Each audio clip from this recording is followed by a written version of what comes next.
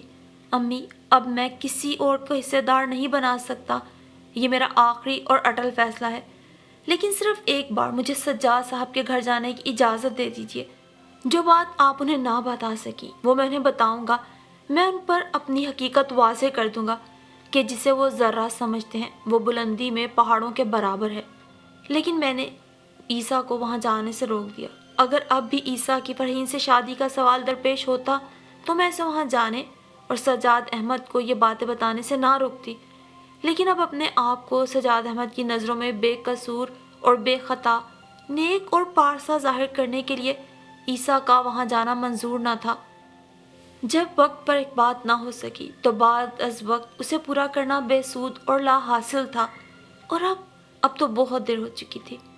اب ایسا کرنے سے سجاد احمد کے پرسکون گھر کا سکون تو برباد ہو سکتا تھا، اس کا دل اپنی بیوی کی طرف سے ہٹ تو سکتا تھا، وہ میرے اپنے بعد کسی اور سے شادی نہ کر کے تنہا زندگی گزارنے کے فیصلے کو سراہ تو سکتا تھا، لیکن اس طرح میری عمر کا وہ دور واپس نہیں آ سکتا تھا جو کبھی واپس لوٹ کر نہ آنے کے لیے گزر چکا تھا۔ میری زندگی کے وہ روز و شب، وہ ماہ و سال واپس نہیں آ سکتے تھے جو بیت چکے تھے۔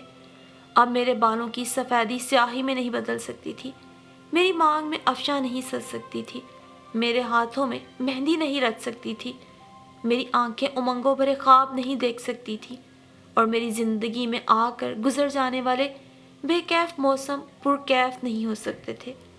پھر اس ایک شخص سجاد احمد نے واقعی اپنی بیٹی فرحین کی شادی بہت دولت مند لڑکے سے کر دی، اسے اپنی فرما برداری پہ مجبور کر دیا، اور کبھی بھی یہ نہ جان سکا، یہ نہ جاننا چاہا کہ ایک لڑکی جس کا نام ہما حسن تھا اس کی خاطر اپنی زندگی گنوا بیٹھی، لیکن دولت کی کثیر مقدار کے عوض بھی اس کے علاوہ کسی اور کو وہ مقام دینا گوارا نہ کیا جسے وہ صرف سجاد احمد کے لیے وقف کر چکی تھی۔